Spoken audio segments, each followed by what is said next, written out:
client မှာတရားတစ်နှစ်ကိုတရားကြီးကြီး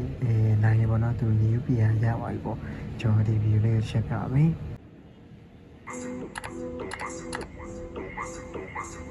Massive,